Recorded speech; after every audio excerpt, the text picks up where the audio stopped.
After last night's election in Canada, Prime Minister Justin Trudeau and his Liberal Party will remain in power. This time, however, as a minority government. The Liberal Party lost 20 seats in the House of Commons, while the Conservative Party of Canada gained 26. Local 22's Devin Bates sat down with St. Michael's College professor Jeffrey Ayres, who specializes in Canadian politics.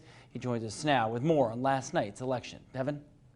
Well, Glenn, this election was shaken up last month after photos of Prime Minister Trudeau wearing brownface surfaced, and some polls showed Conservative candidate Andrew Scheer and his party with an advantage in late September. It's unclear what role the scandal played in yesterday's election, but now Trudeau and his party will likely have to contend with a divided parliament.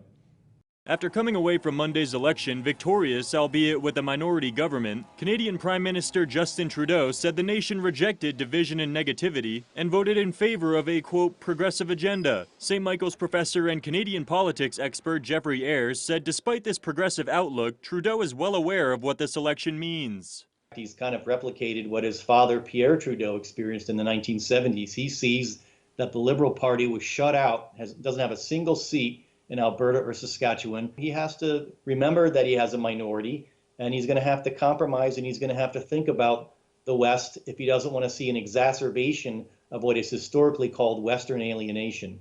For progressive policy, Ayres said Trudeau will likely attempt to collaborate with smaller parties like the New Democratic Party, which took 24 seats. Several polls released shortly after photos of Trudeau and brownface surfaced showed the Conservative Party with a slight edge, but Ayres believes Trudeau's response to the scandal may have prevented further damage to his party's chances.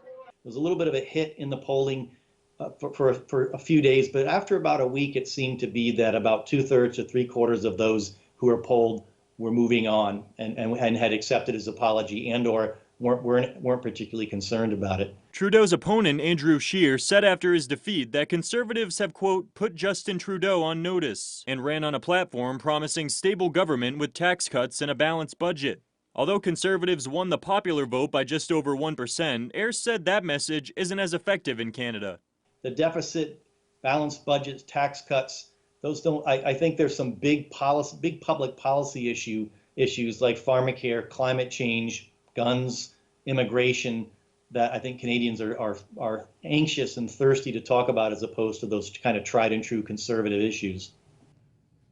Now, former President Barack Obama tweeted his support for Trudeau 5 days before the election, saying he is an effective leader on climate change. Meanwhile, President Trump congratulated him on his victory. Earlier today, the president criticized Speaker Pelosi for not bringing the U.S.-Mexico-Canada trade agreement up for a vote in Congress. In studio, Devin Bates, Local 44 News.